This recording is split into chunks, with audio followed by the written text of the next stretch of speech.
Happy New Year's, everybody, from House of I. This is Daniel. Just wanted to do a quick little intro.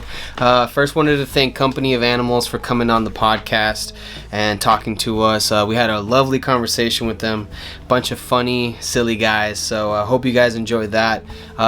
You can catch them on Facebook at Company of ANMLS, and that is spelled CMPNY of and then ANMLS. And that's also the same for their Instagram. You can also catch their music on Spotify.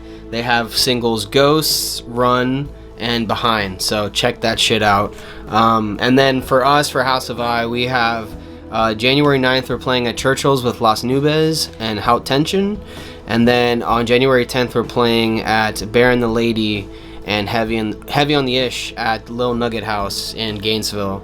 I don't know if I mentioned that the 9th is in Miami, but yeah, it's Miami.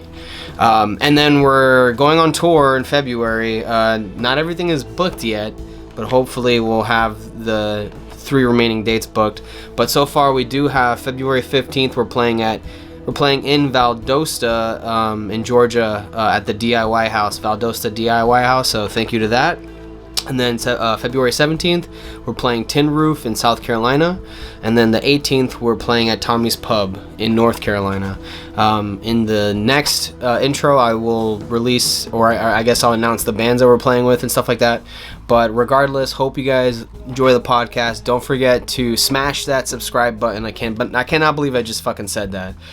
Smash that subscribe button and please like the video, share it with your friends, and yeah, Happy New Year, man. Hopefully this fucking year is better, so motherfucker.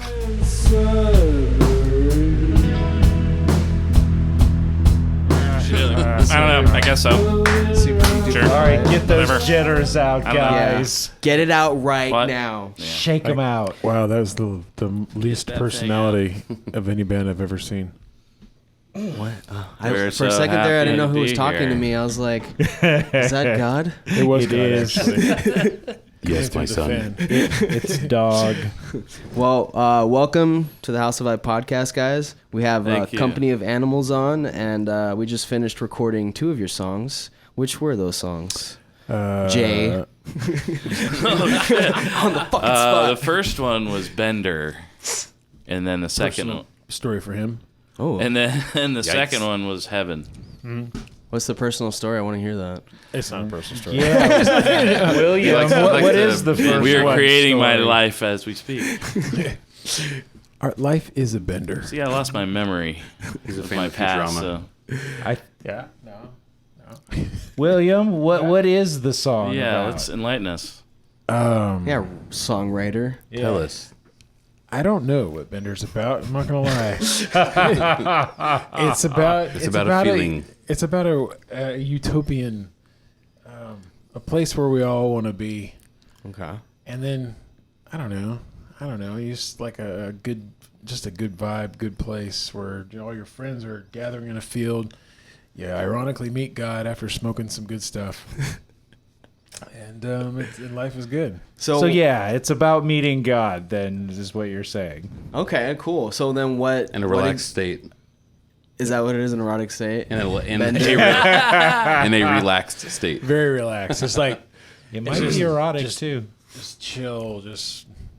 It's that place where we all want to be. Yeah. That's what I was trying to describe. Most of us, definitely. Yeah. And Well, like it means different things to different people. Yeah. That's true. There's yeah. really no story or meaning. it's kind behind of the song. open. It's just, yeah. Yeah, which And you at could the say the end- music is too, right? Oh yeah. Yeah. The music is open. It's very chill, relaxing. There you go. Yeah.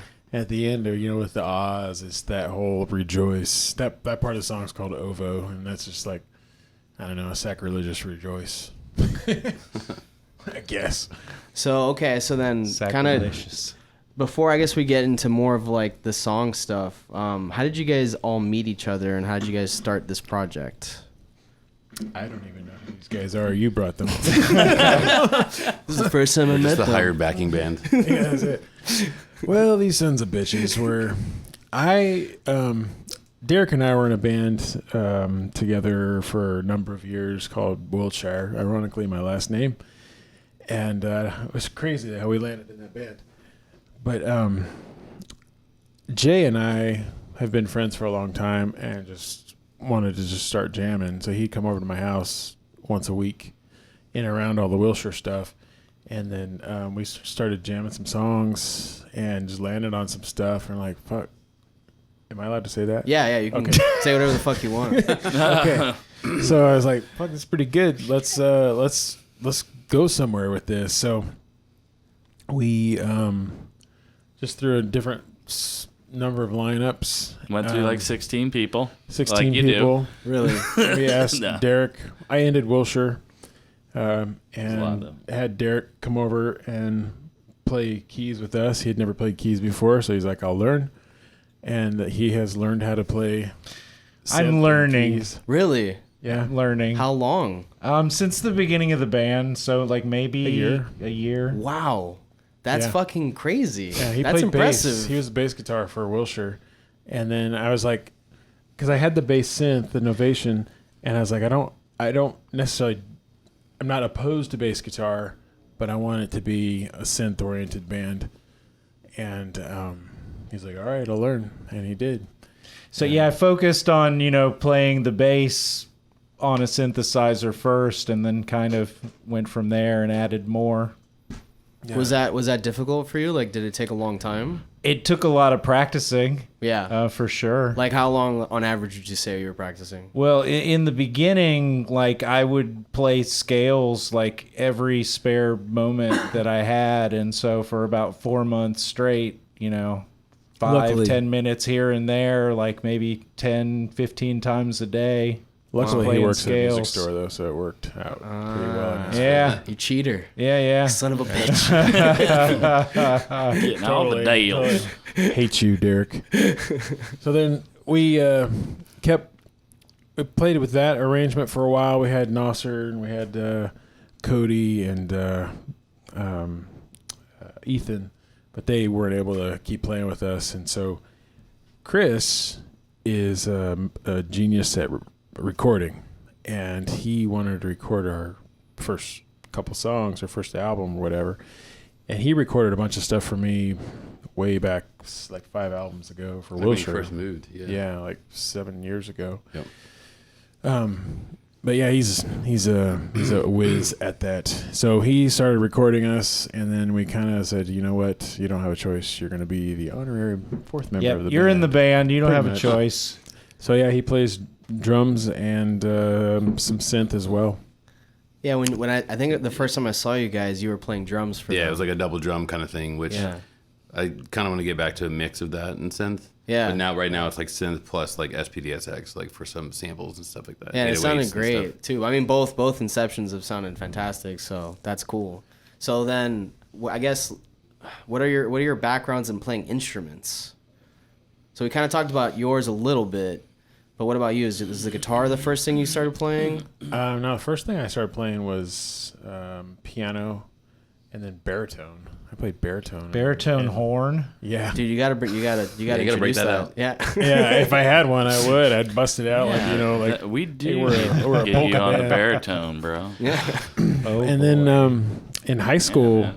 I always wanted to play drums and guitar, but they were the devil's instruments, and they were not allowed. Oh boy. Yeah, Religious. so super religious, man. I came from a terrible religious background. Seventh-day Yeah. Adventist. Yeah. We didn't have to. It sounds like fun, man. I don't know. In fact, a lot of churches, they still don't allow drums in the stage. Like some churches won't even allow guitar. I mean, Yeah, the that's new wave of evangelical churches is all about those guitars, bass, and drums. yeah. Everyone up there yeah. strumming in unison. That's cool, So, that they have that. Where did you grow up? Northern California.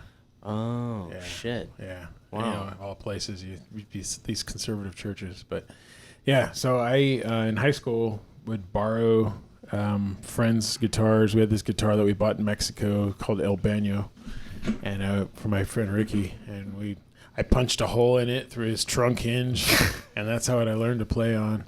And then finally, I think my freshman year of college, I bought my first guitar, acoustic guitar, and So- that was, I hate to admit, but 23 years ago. 23 years ago. Yeah. Shit. Damn. I mean, that's no, but that's fucking cool. I mean, you guys No, I started playing like 30 years ago, but your first guitar was 23 years I ago. bought my first guitar like 23 or 24 years ago. Yeah. Yeah. Why would that be such a like sad thing to say? Like that's I feel like that's normal, you know. Getting old. He wished he'd bought that guitar sooner. You know, it's I a wish I very bought it sad sooner, yeah. tale.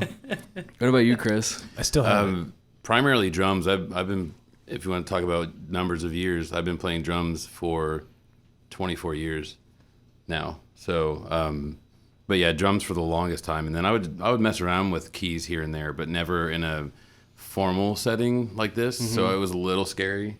Where it's like, hey, let's jam, and you know, I'm kind of like deer in the headlights, like, okay, I'll make it work. So Guess what? Your lead synth. This was your first time as well, kind of Yeah. like, oh wow. Yeah, so like it's actually helped me a lot in I guess just putting like a spotlight and focus on music theory and stuff like that to really force myself into working on everything like intervals and all that kind of stuff. So question: yeah, do you find that, I guess, kind of learning the music side of it, has that kind of changed like the way you think about drums now?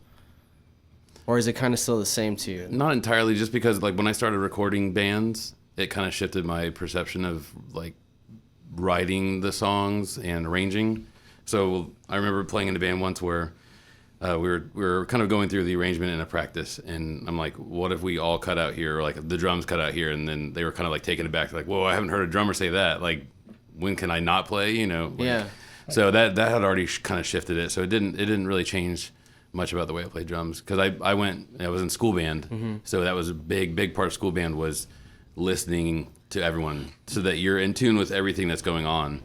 So like early on, I would always listen to the main rhythm guitarist or whoever and try to have some interplay there. So I've always kind of like tried to play off of what's going on, you know, try to gel with it. So Did you find that it was like difficult to kind of transition into like the keys, I guess, like to going into that kind of frame of mind?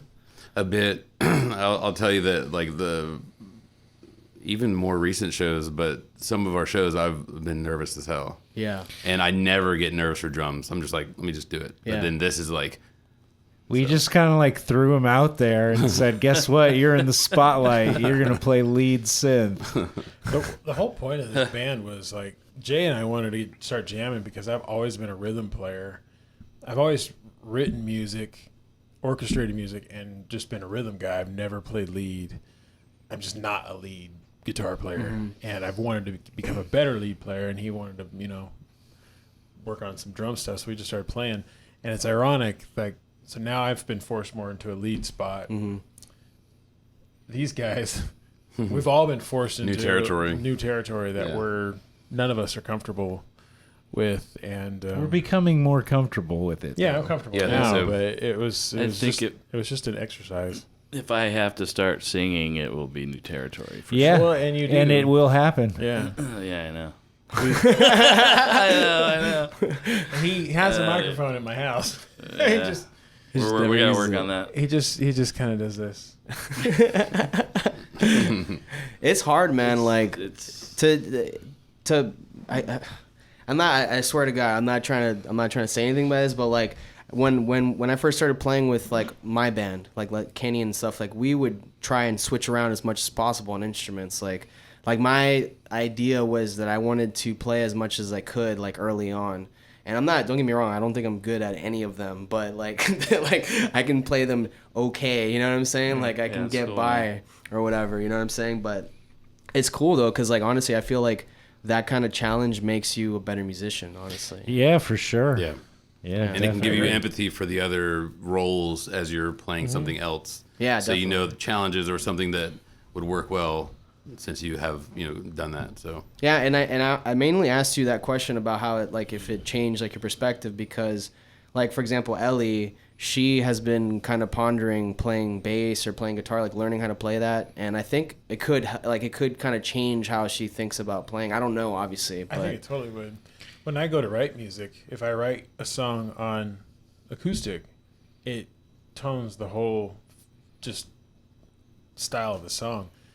And so if I write a song on bass, just start out with bass guitar, then it's going to sound totally different, the whole Yeah. feel. yeah, And if she has the knowledge or whatever of these different instruments, it will totally color the song differently. I think it would inform how you write your parts for other instruments. Yeah. you know? Totally. It is, yeah. It's an interesting concept. I didn't get your story about what instrument, like when you started playing, or if drums were even your first instrument. Yes. That's a great answer. Yes. All right, next question. It's my first and only, really. So. You been playing a while? My father was a drummer, and my parents got divorced. So when I wanted to play drums, my mother was like, "Hell no, you're not getting a drum set." So pretty much had to wait till I got out of high school and then moved out. So I guess probably like started playing like 19 years old or something. So Playing ever since then.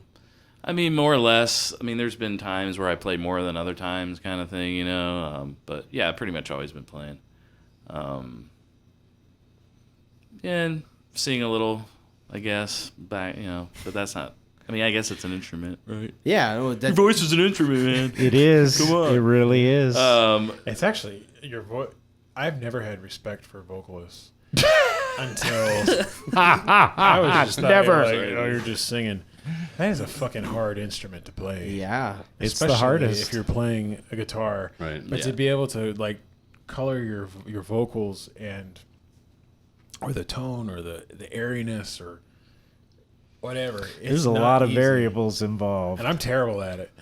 But like some of these vocalists around here are like you. insane. Oh no, I'm not. Don't say that. You got, yeah, bro. You got it. You got chops. I love it. You got lips. You got pipes. He's got Luscious pipes. lips. Pipes. That's He's got the word. pipes, I tell you. I appreciate your generosity. You guys are very nice. But the only thing I can say to that is that I will say, for the longest time, it took me a long time to understand, I guess, not necessarily my range, but kind of like what I wanted to go for when it came to singing. And how, like, I guess you're pretty fresh into doing it, right? Singing? Into singing, yeah. No, I've been doing it for a long time. But, Okay. sounds like I'm fresh. No. No. No, I've been singing for quite a while. But But I would Okay. say it's a completely different style from It's the totally way you different. used to sing. So that's That's that's kind of the what fresh I'm aspect. saying. Yeah. this is kind of what I'm more comfortable with than Okay. what we were doing, like with Wilshire, which is I was always pushing my voice and growling a lot more. Really. I was angry. I would like to hear that. Yeah, blast angry Southern rock, like Music I never Americana. listened to. yeah, but real, just like rebellious against everything that's wrong with Every society song had something to say about religion or the or government. Now We just want to make people Like the get country version together. of Rage Against the Machine. totally. In fact, spirit. I had Zach De La Roca in my mind when I was singing. Fuck no, I'm not. What would you tell me? So I'm sorry. Go ahead. I was speaking of which, I'm super stoked about the Rage Against the Machine tour. Oh, reunion. Yeah, a little short one. I want to go to one of the border cities and see a show. Huh. Yeah, that would be. Rage. Why did they break? Did they break up because they weren't getting along or something? I don't Or know. I think there was a lot of rage. It's I hard don't to know what deal happened with. with them. and no yeah, it's kind machine. of strange. I want to say it had something to do with like just different ideas of direction. Oh, okay. I, That 'Cause happens it basically a lot. was like the whole rest of the band, aside from Zach, went on and did the Audio Slave. Yeah, Audio Slave thing. I think I he heard that on did. the radio the first time before any vocals came in. I'm like, that sounds like Rage. And then you hear Chris Cornell. I'm like, what the hell's this? Yeah, It's real weird. yeah. I didn't even realize that band was part of. Like, I didn't know that those members were part of Audio Slave. I didn't even know Yeah. that. That's Yeah. Yes, it was so. It's Yeah, basically Rage with Chris Cornell. That's Yep. pretty like obvious that they're, you know, everyone kind of knows who the person was that was Right. fucking it up for them. You know? He went off and did, I think, I mean, these three guys stayed together. And this guy's by motivational himself. speaking. I think it was the three guys. Yeah. That's funny. A bunch of three assholes. Maybe.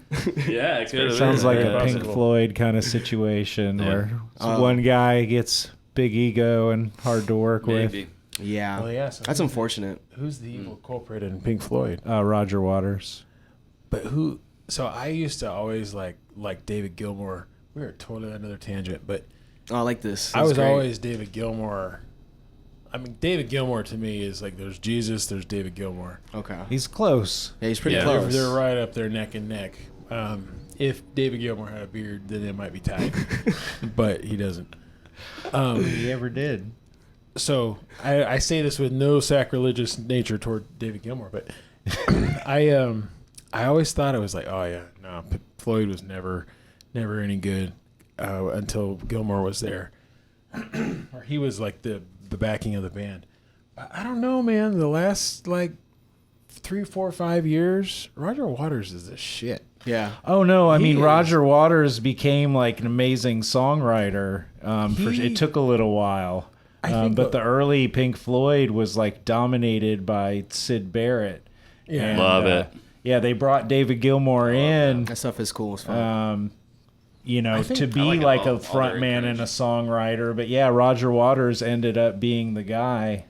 And he's I don't know. I think Roger Waters Floyd is some of the best Floyd out there. Oh Well, yeah, what, for what sure. Floyd is that? Because I'm not It's super like familiar. Animals.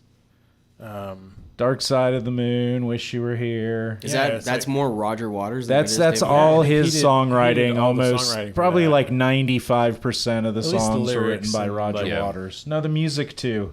David Gilmour would write his solos, but very few of the songs were actually written by David Gilmour. I didn't even know that. Yeah. And I so didn't then, like Gilmour stuff was all like the '80s, maybe late '70s. But and now, don't fact check us. But yeah, there's a total that. difference in That's style, interesting. which his stuff is awesome too. I love it. But But then, when Man. Roger Waters left the band and the rest of them continued on, well, basically they kicked him out. yeah, Yeah. After he was kicking everyone out. Like, nope, you're gone. but then I didn't really. But care yeah, for- the new Pink Floyd wasn't, as good because the new songs were all written by David Gilmour and just Which are not still as good. good, Yeah. but not as good Yeah. as Yeah, I the mean, I'll Roger never Waters forget, stuff. man. My first time I turned 18. My best friend in high school, one of my best friends in high school, just in case the rest of my best friends in high school see this, Name them now. he picks me up. This guy's name is Brian. He picks me up. He's like, "Hey, man," we pull into this AMPM, which is a gas station in LA. I'm sorry, in Sacramento. Well, it's in LA too, but and he's like, "Go in and get the biggest soda that you can drink. Drink it down, fill it up, and then come back out to the car." I'm like, "Why?" So I do it. Go in and get this monster soda, drink it down, fill it up, come back out, get in the car, and we're like just chugging this soda. I'm like, why are we chugging this soda?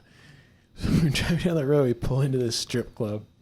He's like, they have a 2-drink minimum, and the drinks are really expensive. So if you're thirsty, you drink them quick. So we go in there, and there's, strippers or whatever, doing their thing. And we're just sipping on these drinks, just making them last all night because we could barely afford the 2 drinks. Yeah. That's where broke ass seniors in high school. And I'll never forget, man, the first time, I remember it's the first time I'd ever been to a strip club, but it was like an unreal, just weird experience. And I remember this girl was super hot. And then on the Turning Away, Pink Floyd's On the Turning Away, it was 2 songs by Pink Floyd. And I was like more mesmerized by the Changed music. his life. But she was beautiful, and it was just It's like perfect, right? it was perfect, man. Yeah. It was perfect. So On the Turning Away is like always been one of my favorite songs because, although I It was think Candy's favorite. it was her favorite too. He did So I enjoy had- Pink I just Floyd. guessed at her Her name. name was Pink. How embarrassing is this? I had a Mickey Mouse hat on that my niece had just given me that morning for my birthday. That would be in today. That would be like the most hipster thing you could probably wear. It wasn't in '97, No. but I did it. I was wearing it. I forgot about it because I was just wearing it out of respect to my niece. And she pulls my hat off my head and starts doing naughty things with it. And I was like, "That's my niece's hat." He's like 6. I'm your niece now. That's weird. It was such a weird experience. All too on the turning away Pink Floyd. It's so cool how like music can have like you can almost visually see like a setting, you know, like a time period. You know I'm what I'm there saying? right now. Like whenever I think of the Chili Peppers, it always reminds me of when I first got to Tampa. I was traveling through to like town and country a lot, like going back from the university to there, and like Chili Peppers, like that's when I think them, that's what I think of that time. It's really weird. Yeah, man. That's true.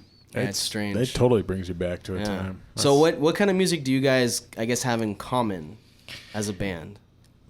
You know, that's really tough, and there's not a lot of overlap except for Pink Floyd. Really? Yeah. Okay. I mean, so there's then some, but what would be like the big, like what would be the groups that you we guys like- disagree on? We like some of the same bands. but- okay, like Beck. Impala, Beck may be something we can agree I like on. Beck. Yeah. I think we all like Tame Impala, just not their Tame ticket Impala. prices. I don't apparently. think I like Tame Impala as much Yes. as you guys Probably like not. it, but Maybe. Speaking of their tour coming up, I tried to buy tickets last night to Orlando at Amway. For decent tickets, first level, not the floor, not the nosebleed, just first level. 2 tickets. Can I guess? Go ahead. $2,000. Close. $450, man. Damn. With all the fees and like I was like, oh, shit, I can't afford that. Yeah, dude, that's crazy. But yeah, so yes, we like this half of the room. We like Tame Impala and Pond and like the Australian stuff that's coming out of Australia. Yeah. I love the Flaming Lips. Always have. I'm not a big Flaming Lips. Yeah, I've been a big always fan of them for a will. long time. I'm not I a get big down fan. with Me either, I'm not gonna lie. It's a I real grew up- polarizing subject. It depends on the era, too. Cali, All eras for psych me. scene, like OCs, Ty Seagal. my shit, bro. All them witches. Mm-hmm. Good. I mean, they're not really from out that way. They're from Nashville, I think. But Yeah, I like a lot of that stuff. White Fence. I love Metric. Some of these bands I've never heard of before. I'm not gonna lie. Yeah. I was a They're big, kind of like not popular, I guess. A lot of those. big Seattle style, like emo, not emo, like shoegazer stuff, Okay. like Sunny Day Real Estate, and They were considered emo. That was like not like mallcore emo. Like I mean, we what all you know like as emo now. Radiohead. I mean, oh yeah, In theory, I'm a really big Radiohead fan. What does that mean? That means in practice, it doesn't quite work out to the level of enthusiasm that I would expect from the theory. but if at you least do the you're not equation biased right, in your results, though. I want to steal might- that from you. he might Feel be. free. In practice, I'm a big Radiohead fan. Not just in Yeah. theory. And Tom York. I mean, Practicing. I like his stuff a lot. Yeah, I like. I'm a. In fact, my Spotify playlist. You know, your number one artist this year was Radiohead. Nice. Have you guys heard Wand? Oh, Yes. yeah, I love Juan, dude. They're too loud for He me. hates him. He hates him. I What? can't Just understand not why he hates him, familiar. dude. Get the fuck out of here. Meat Bodies. know, I'll leave. You know I'll Meat leave. Bodies? I don't Which one? hate Meat them. Bodies. No, I haven't heard them. That's I like them. that's in that circle. I'm sorry. I know, dude. I love him. I freaking Yeah, love Wand him, is bro. amazing. I love man. him, bro. They're so check fucking 'em out. cool.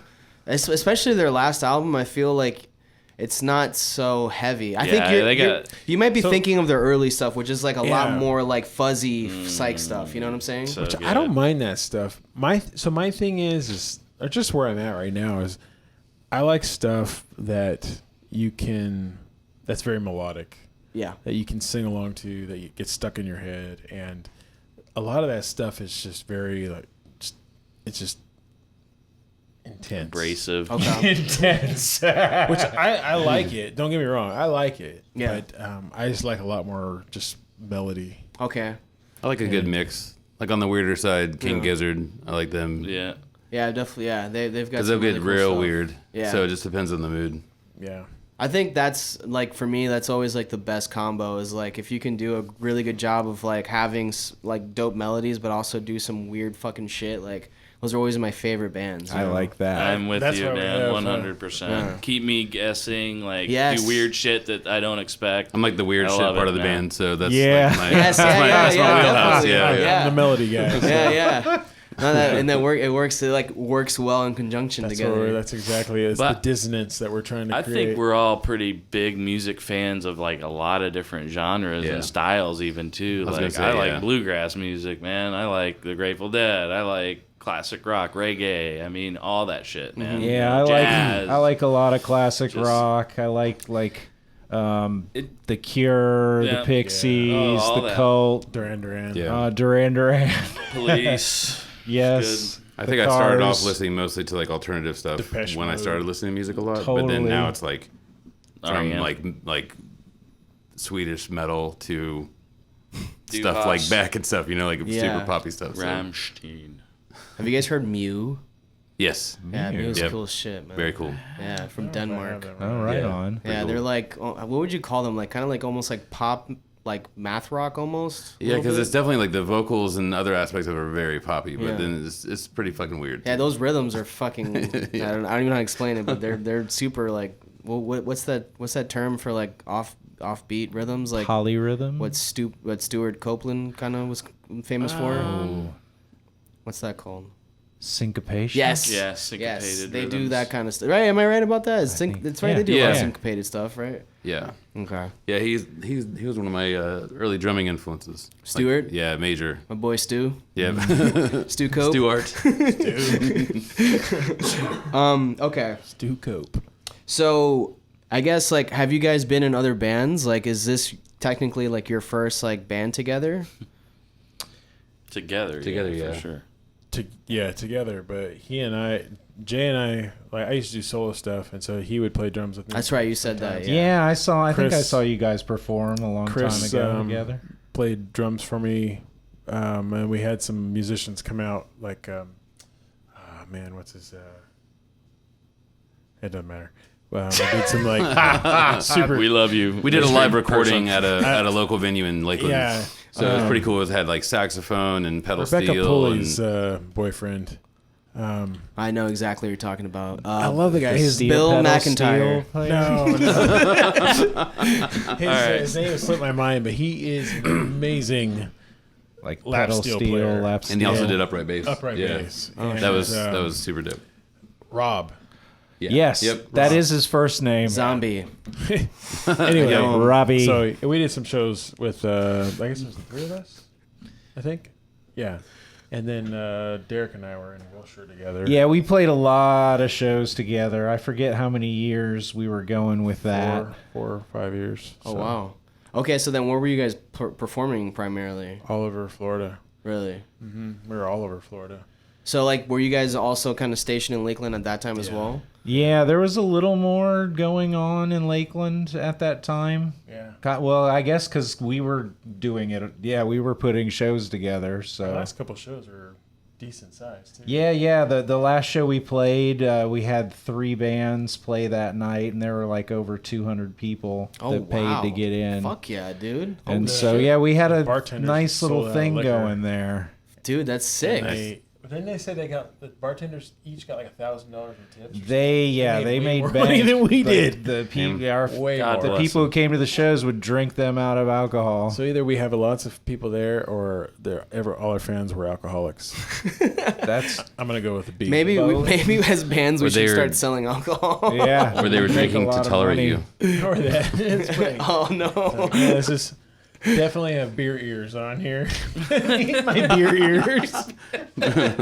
Beer. Yeah, Get your beer that phones. show was also the first show for Mr. Handsome, and so they've been going since then. Yeah, they're awesome. they're fucking great, man. They're totally cool. I love those guys. They're so cool, man.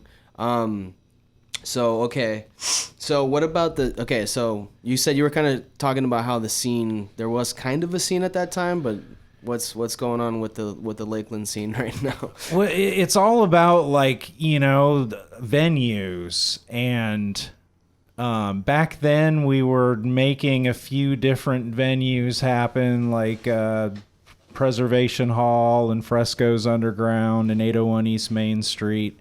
And there was, a little scene kind of forming around that. There is still a music scene in Lakeland, but it's real disjointed because other than like Lakeland Live and Hillcrest Coffee and Maddox Ranch, there's really not a lot of places where there is a music scene. There's lots of cover bands playing all over town, but there's no real music venues for original music. Yeah. Do you think that if more people, like, I guess, invested in venues, do you think that the scene would grow? Or do you think people are just kind of, like, the people that live there really don't give a shit for original music? It's a lack of entrepreneurship, basically. Like, anyone who made a rock club in Lakeland would make a killing because there's no other rock clubs there. That's fair. And there's a lot of people who want to go to rock shows. And a lot of bands ready to play them. I hated Lakeland when I first moved there, but actually I've grown to really like the city. But my opinion is, like, people go to Lakeland to either raise their kids or die. Mm-hmm. And there's not a whole lot of just night scene. Yeah. You know, most people are raising their kids. Yeah. It's a real family, churchy kind of place. So there's not a lot of, like, just clubs. Yeah. Whereas you come to Tampa or St. Pete or Orlando and there's a nightlife. There's a lot more people that in the a lot bigger cities, like, so that's part of it too. I think. But don't get me wrong. It's a sweet place to live. I really enjoy it now, and there's some cool places. Like we played at some breweries it was a lot of fun. Yeah, it's just that, like, venues. the people weren't there to, like, find out about new bands. No. They're just there to drink beer and have background music, and so there's no real benefit. Like, the people who were there maybe liked to hear us and liked it, but nobody liked our Facebook page after that show. Yeah. Yeah, and it's funny how someone would assume that just because you played in front of people that, you know, oh, that's good. But it's like, nah, man, if nothing comes from it, like, if there's no new followers, no new listeners, if someone doesn't fucking buy merchandise, it's like, it doesn't really fucking matter, you know? That's exactly. Yeah. We played this show in Tallahassee. What the fuck was it called? It was a college bar, and I was like, this might go well. I thought it might go well. It was a full bill or whatever. It was packed, and they could not give a fuck less about what was happening in front of them. Really? Yeah. It was a bummer, I'm not gonna lie. Like, it was just like nobody was paying attention at all. Like, there was a bunch of people. There was a ton of people in there, but they were all just like flirting and fucking getting wasted, and no one cared, man. It was the weirdest. I've never had that happen. A full fucking, like, a full venue or whatever. That's crazy. And then no one cares. It was really weird. We did a show in was it Vero Beach? It was somewhere on the beach. Some beach town. Paid really, really well. But we found out why. Uh-oh. We get out there, and I don't know if they had sound or if we whatever, but there was barely anybody in there, and there was like these 3 rooms, and we're on this side of the room, like all the slaves and musicians, you know, you're cast to that side of the room or the bottom of the ship, and then all the patrons, you know, are way on this side. Huddled as far away as possible. And I remember, yeah, exactly, like, to shield their eyes or something. And I remember that drunk lady, man. She was the most belligerent bitch I've ever. Will you play Smoke on the Water? Can't you play something we know? Like, can't you play Freebird? I'm like, dude, here's your free bird. That is the worst thing someone can fucking say to you. Like, and when they mean it too, they're not even joking. Yeah, dude. Especially when they get up in your microphone and they're like just kind of right up in here, talking to you. I'm like, 100% devaluing what you're doing. I think what of course. I said, oh yeah, what song you want to hear? And she's like, I don't know, some Allman Brothers song or whatever. I'm like, yeah, we could play that song. And then we just went into whatever their next song was. Yep. She's too drunk. She would probably like, oh yeah, that's right. This one. That was our highest paying gig as that band. We got paid $400 that night Holy shit. to play for people who didn't want to hear us play. And then Dad goes to come back. And I told him, absolutely not. You can pay me $4,000. I will not come back to that for you. Hell no. That's crazy. No. I'm surprised that they even have a budget like that to like, because usually those places want like a band that's at least doing covers or something, you know what I'm saying? Yeah. He had this idea that he was gonna like create a different kind of thing at his bar, but you know his patrons didn't want that. Yeah, that's unfortunate, man. I just don't. I also wonder if like Florida is the right place for that. Because I even feel like in Tampa, St. Pete, like, don't get me wrong, like, I feel like now there's more, like, people coming up, but I also feel like those people are part of the scene. It's not like just regulars that have nothing to do with music, that just enjoy going to see new music. Like, I just don't know how much exists here for that. You know what I'm saying? Yeah. I think one of the could be a detrimental factor in the music scene is all these really cool just bars popping up or eateries that are popping up everywhere that'll pull from the music bars maybe, but hopefully not. A lot of people don't actively seek out music. It's not, live music isn't important to a lot of people. You know what's interesting though? California, Texas, and Florida are the 3 most populated states. Mm-hmm. California and Texas have obviously big music scenes, but Florida is not. It is kind of a weird thing. Like, But the thing with Florida, you know, is like Florida, like so many freaking people here, man. there is a ton of people here, but the demographics in Florida are different That's what than it is. Texas Yeah. and It's a California. melting That's got to pot. be what it is Plus, then. like for touring bands, you have to come down all the way down and then all the way back up. Down to the penis of our country. All the Right on down there. all the way to the tip. It's true, though. It's fucking true. But I think, Florida. well, even though unfortunately, like, the prices are crazy, but, like, I think it's a good sign that, like, a band like Tame Impala is coming down That here. is true. Oh yeah, totally. You know what That I'm is saying? true. They're playing Miami too. Yeah, yeah. My boy is going to Good that, point, I think. man. Yeah. I will say that You're right, dude. We don't hate you, Tame Impala. We love you guys, man. totally, and I would pay the money. If I know you care. I know. We the one cool thing about Florida though is there's not quite as much competition for earning these opening spots for some of these bigger bands. Like, and I was lucky enough to land one of those spots, you know, opening for a bigger musician as he came through, and which blew me away. I'm like, why the fuck would you want to choose me? Yeah. But you know, there was a bunch of people that tried for the spot, but you know, apparently there wasn't quite as many. So I was able to rise to the top of the 25 instead of the 2,500 in New York. That's fair. Or California. So there's a little bit more opportunity to maybe be noticed by some of these touring bands that are coming through that need an opener.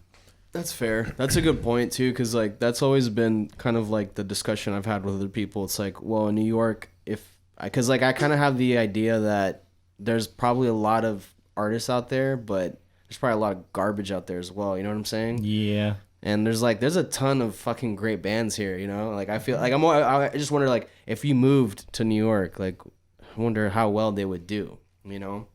You'd probably become a better band because you have to compete. That's true. But you also might have a lot harder time just getting a show. I don't know. I've never lived in New York, but I know that in LA the competition is night and day. Not night and day better, but there's just so many really, really good bands. Like Swim, that they're coming to play here at they're from Florida, they moved to LA. They're playing at the Green Bench Brewing here, I think next week. Okay. With Fayroy. Yeah. Which is an awesome band. Mm-hmm. They opened for Bright Light Social Hour. Yeah. You know, if it was in New York, or They may might not have yeah. landed that opportunity. I don't know. That's a good point. Yeah. But Fayroy's an awesome band, but I enjoyed watching them open. Yeah, we're going to be playing with Fayroy. Yeah, maybe March. Can't think remember so. if it's February or March. But Okay. but yeah, Swim. They're a killer band. If you get the chance, go see. I'm gonna go. Green Bench Brewing. I think it's on December 23 or something like that. But we'd be competing with them, and I'm sorry, but I enjoy what we do. I think we're good, but we're not that good. Oh my God. Come on, man. Don't sell us short. Okay. Jesus Christ. Delete that. But I mean, they do it full time. That's what they do, Yeah. and we, The thing is Don't. too that, like, I think I'm starting to understand, and I might be wrong about this, but the kind of music that at least I know that my band plays, like I'm starting to understand like, oh, it's gonna be a slow grind for that kind of music because it's not the most like poppy music, you know, not everybody likes it, so it's like it's just gonna take a long time for us to get to the point where we want to be, you know. And instead of kind of getting, or rather taking things personal and thinking like, oh, they just don't like me or something like that, or they don't like us or whatever, it's just like, oh yeah, but you know, there's not, I don't know, like the only band that I can think of right now that is a bigger band that I think we would fit well with, like honestly, is like Wand, to be honest. Like I can't really think of another band. I just don't know. You hate me. And they're not even really that huge. Yeah, exactly. Yeah. You know, I mean, to me, the whole right now in music is all about the underground scene, kind of. I mean, just that's where it seems like all the good bands are, like the Wands and the OCs and all that whole crowd, and like I don't know, I just feel like I it's think kind it would of be.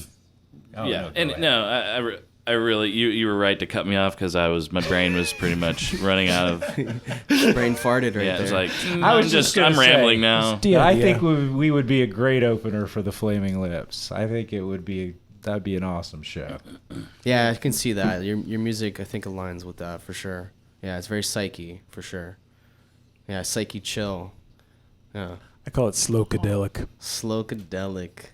I coined that, I think. Yeah, maybe. Yeah. Boom. Coined Copyright. it from Tampa, from Lakeland. Yeah, man. From Lakeland, from Tampa. Put us on the map. Sounds No longer the frothy. meth capital. We're the slowcadelic capital. That's right. And a little math, but The little what? no. Those little We still got math. I mean, we still got. Don't worry, guys. So I guess what are your impressions of the Tampa and St. Pete scene now that you guys are kind of like playing a lot more out here? I think there's a lot of amazing bands in the area. That's for sure. And not only that, so far, everybody we've met in the bands are just like cool folks. Super Yeah. cool. There's Yeah. no douchebags yet that I've met. Or at least they fooled me.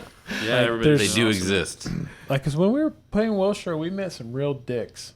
Name them. No, you don't have to do They that. shall remain unnamed. I'm kidding. But everyone's been really cool so far, and the music's awesome. And it seems like the more we see these shows, like the more, I don't know, that you just really appreciate. Like we played those 2 nights with Highway Advisory Radio, and so it's hard to really know the music until you like play with the band, a bunch of times, and I don't know. I think there's some really cool stuff coming out. You guys, Yep. there's some really cool stuff Go coming win. out. Was not fishing. But Coming thank up. you. No, I know you're not, but.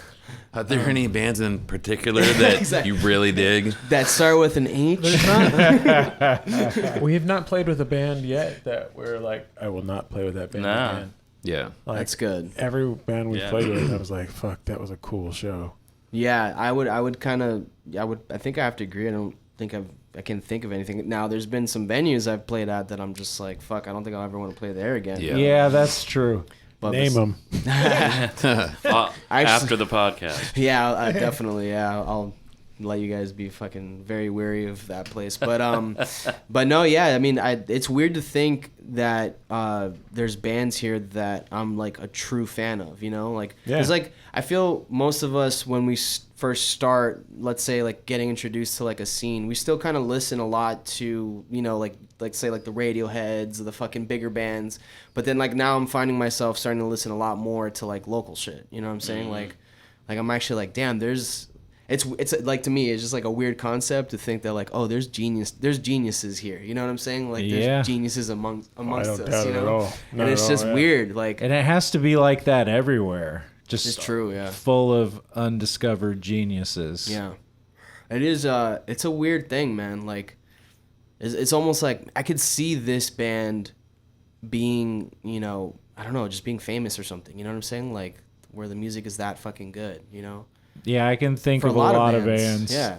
like that. Which is, I mean, it's such a. I think that's such a like awesome thing. I mean, I hope that our scene, and I mean includes you guys as well, obviously, but I hope that it starts to continue to grow. You know what I'm saying? Like, Because it's fucking A, dude. I feel like something special is starting to happen, to be honest. And Man, I hope so. I feel it too, man. With the Seattle, back in the 90s, grunge, they all went to each other's shows.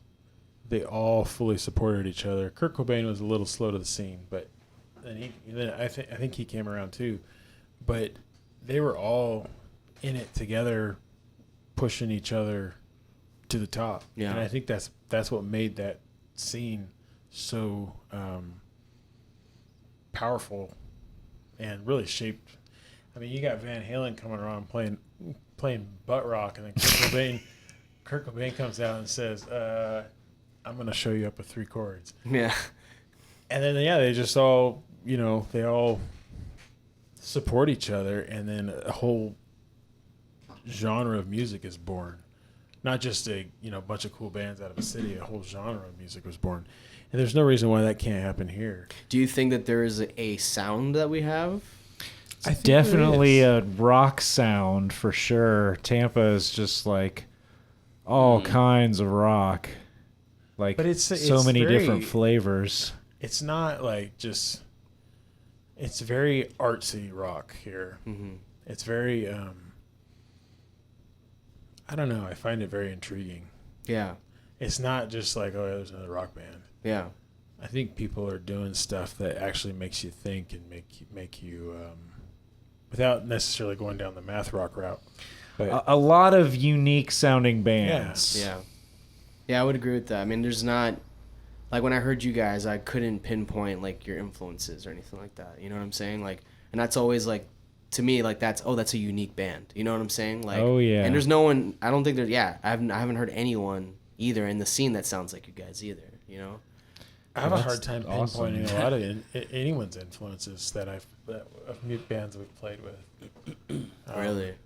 Well, there's one that I can mention later. Because I know exactly who. Beep. Yeah, I know exactly the reference you're building from. But Of course, we're also. I know that, like, Derek and I have had this conversation, and Derek, God bless him, he's the one that books all our shows and talks to all the bands to book with. But we try not to book a show with a band that we don't want to listen to. yeah, And we're pretty sticklers on that. Oh yeah. Like, if I don't want to go to your show, why would I expect any of our fans to go to your show? So yeah. So yeah, we've been pretty fortunate that people have been willing to play with us. Yeah. It's been nice because actually all the bands that we've played it with, like, we like found them on our own by like looking and listening and being like, oh, this is someone I'd like to play with. Yeah. Yeah, I mean, I think actually, like, the first time we played at Lakeland Live, I think you had mentioned to me, like, oh, like, I'd love to, like, play with you guys another time. And I was like, oh, fuck yeah, man, thank you. It was, like, super Heck cool, yeah. you know? Yeah, it was very nice. Yeah, because you were playing bass for Jordan Esker, right? Mhm. That show. Yeah. Dude, Well, you yeah, and I you also play good. did I know. sound for You're House good, of dude. I, like I know. maybe We had like this before that. That's right, yeah. I was playing with Jordan, and then we played, I think we were coming back, like, the next weekend or something like that with House of I, yeah. Yeah, and then that was a shit show, am I right, guys? No, that was awesome. Fucking idiot. I just, like, you can't, like, I just imagine if I was like, yeah, dude, we're fucking great. Like, that would be, like, the fucking dickiest thing to do, you know? We're good enough that you should listen to us. Company of Animals. we think highly of ourselves. Yeah. but not too high. Yeah, we deserve at least a listen. Yeah, definitely. Check us out once. More than a especially listen. because I make the band. And maybe twice. So, I think... No, seriously. I'm not sure if this is a weird question. This is the first time I asked this, but I don't know. I feel like this could be useful for people that might be in bands. And I don't wear underwear. oh, that's actually I'm sorry. the opposite of what I was going to ask useful. you. Yeah. Do you all have big penises now? Nope, useful. not at all. Not all of them. Straight up sport package. Military haircut. So, all right. So, what kind of strategies have you used for booking that could be useful for someone that hasn't necessarily booked. Yet. Gunpoint, I like that one. drug sales. What if you're in a state that doesn't allow that though? Gotcha, buddy. Got him. Got him. That's true. Pull up the meme. We have not played in California, although I'd love to. Or New York, right? I think really All right, so researching seriously, the other bands, that are part of a scene in whatever city you want to play in, like really finding what's out there, and that takes a lot of work. A lot of searching around on the internet and listening to different bands. Find the bands you like and the ones you would want to play with. Find out where they're playing. But also like finding out where the shows happen, going there, meeting the person who puts on the show, Networking, I guess is what you're saying. Networking, Yeah. The face-to-face networking, always works the best. I'm not gonna lie. So when I first started doing this kind of stuff, I wasn't privy to that. If that's the right context, I wasn't privy to doing that. I thought that it was okay to just like, hey, this is our music, can we play here type of thing, instead of like actually like talking to bands and like networking. Like we were terrible at that. Like it took us probably the last 2 years to finally start doing that type of shit. And doing this, for example, has been such an awesome networking tool. Like, you know what I'm saying? Sure. Like it's been, but it's difficult. Like to talk to people that you've never met before. And I've met you guys obviously, but like, I've had people on here that I've never met, and that's like super nerve wracking. Oh yeah. Yeah, and they're coming to my house, but Dude. My friend's house. I do not sleep here. This is my storage. You do have a cat guard, so you have that. That's true. Yeah. I do have a tiger. Yeah. Yes. Fuckers. Sharpened claws, ready to go. He cornered me in the kitchen. She, sir. Oh, she. My Jesus, bad. misgendering. No wonder she beat you up. Son of a bitch. I think also you have to be more willing to like put a show together rather than relying on someone else to make you a part of their show. That's true. I think that's actually a really good point, because I feel like bands will be more, they'll be more prone to ask you to play a show if you kind of like do, you kind of extend your hand first. You know what I'm saying? Heck yeah. And you got to think, if the promoter, if there's a promoter involved, they don't want to have to do the work. Yeah. They want A lot you of to do the them work. don't. So if you say, if you have this network of bands that and you say, hey, we want to put on a show, we'll even help fill the bill. They're like, my job's done. Yeah, it's true. It's very true. As wrong as that is, it works. Yeah, it's honestly what has helped us book tours is like basically reaching out to the bands firsthand, from like different cities or from different states or whatever, and then kind of like approaching the venue with like, hey, I've got these bands in mind. Totally. You know what I'm saying? Like, what dates do you have, or do you have this date? Yeah. Or, that kind of shit. That's what we did going north with Wilshire. Yeah, Reached out to the bands in the different area. Yeah, and you probably booked everything, I would imagine. Mm-hmm. Yeah, definitely. It fucking works. And the other thing I've noticed too is that like people from out of state, like people you've never met, like I don't know if you guys are on the DIY touring page. It's on Facebook. It's really useful. I should check it out. It's super helpful, man. Like people post stuff there all the time. Like, hey, I need to fill this day. Can anyone help us out? This is my band's page. Yeah, we're from here. Like we're trying to fill these dates or whatever. And people are fucking super duper helpful. Wow. It's great. I've never heard of it. It's really awesome. Like I've been using it. Like, we're trying to book a tour in February. It's been really helpful so far. Yeah. Have you looked at indie? What's that? Indie on the Move. Yeah. No, but I'm gonna write that down. Yeah, we got a few decent shows out of that. We ended up opening up for some small like national act at Jack Rabbit's in Jacksonville. Okay, so I'm a PA, or I specialize in radiology, and so we got this gig in Jacksonville to open for this band that was Rolling Stone was writing about them. They were a cool band, and we were stoked. We're like, "Fuck yeah, we will make the drive." Sons of Fathers was the name of the band. Sons of Fathers. They're awesome from Austin, Texas. One of their last shows they ever played. Oh shit! They broke up that night, or like 2 days later. But we work, so we go to work 7, whatever. We work till 3. load up our crap, drive to Jacksonville, play the show, watch the other bands, watch Sons of Fathers, hang out with them afterwards. The guy was loaded.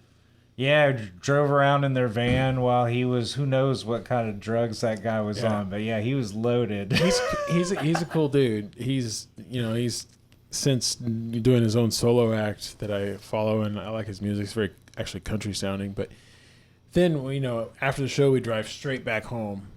I literally walk inside, hop in the shower, get dressed for work, and go straight back to the hospital and go to work. And those assholes broke up like 2 days later. It was like, why, God, why? Did they tell That you guy, why? Or well, like, that guy was pretty wild. That's probably why Yeah. they broke up. The tour probably wasn't possible anymore because Yeah. he was these were having musicians quite on the a whole party. other level.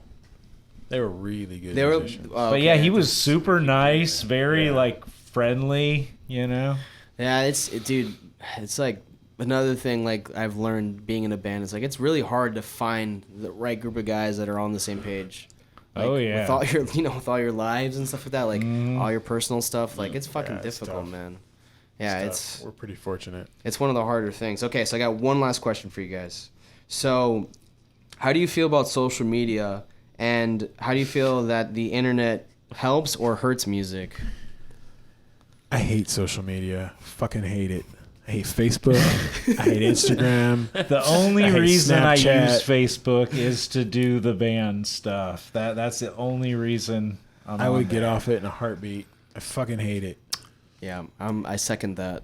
Or Hate third it, that, hate rather. it, hate it, hate it. Jason, you look like it sounds like you have a different I perspective. mean, I don't really. I don't do. I mean, I got Facebook. That's it, but I don't do. I don't Twitter even or anything like that. understand I don't know. Instagram. I loaded it Everybody up wants me to yesterday do it. and I was like, I know I don't that. really understand. Instagram, man. What do Just you get on do Instagram. here? I guess you just I don't know. do this. My thing the with way of the Facebook world. is Instagram's great. Yeah. Someone should teach me how to use it. I can. I like Instagram better than Facebook. Yeah. Oh, I fucking hate Facebook. But it seems like everyone wants Facebook. And, you got all these. I don't know. I'm not the type of person that is going to be on there every day. I just don't give two shits. Mm-hmm. I love our fans. I love our people. But I just can't. It's disingenuous to me. But I hate how you have these people who follow you. They've liked your page. They want to be your fan, but then you got to pay money to. I know. That's ridiculous. It didn't used to be that way. No. And now it's like impossible unless you boost anything that you put out. No one will ever see shit.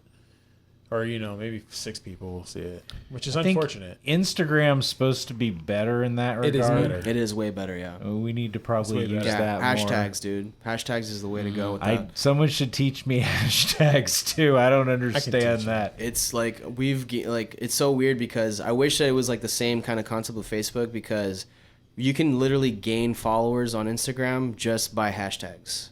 Oh, like wow. as long as here's like a cool photo of us performing, you'll gain like three followers just for that one photo. Totally. So if you did it right, you'd be, let's say on average, you'd be gaining like 3 to 4 followers, like let's say every post. So if you do it twice, that's 8 a week?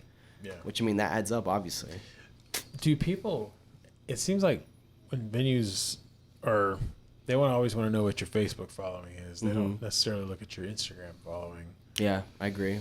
But Because they know that, getting though. the word out That's that why. might be better for like using Instagram. Because I would blacklist Facebook in a heartbeat and go to Instagram if I could. They definitely, I don't know. I would imagine that they look at Facebook for who you have immediately around you to go to shows, right? But if it were probably like touring, I would imagine maybe they'd probably be looking at. I mean, I'm sure they look at both.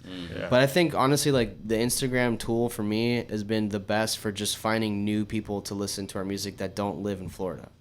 You know what I'm saying? That I live, totally agree with that. because like we've gotten random likes from like fucking the United Kingdom. I'm like, where the fuck did those guys come from? Yeah. And I messaged them and they never responded. Hopefully they do, but hopefully I didn't turn them off too. They're just like, oh, fucking guys messaging me now. Like, get the fuck out of here. Psycho. But yeah, Needy. that's all I have for you guys. I really appreciate you guys sticking around, Yeah, and man, I know it's this fun. is Absolutely. it's kind of late, but thank you guys so much. And yeah, man, I'm gonna plug all your social media and stuff in the intro video, so I'll take that down before we stop. Appreciate We that. look forward to playing Thank- with you guys yeah. again. Yeah, for sure, man. we will. Yes. Yeah, Soon. we definitely. Soon. Hopefully Miami. Yeah. Ooh. And Heck Maddox Ranch. yeah. Oh yeah, All right, make that definitely. happen. Yeah. You make that happen, we'll make this happen. But thank you guys. Thank you. Thank Bye you. everybody. Peace. Take care.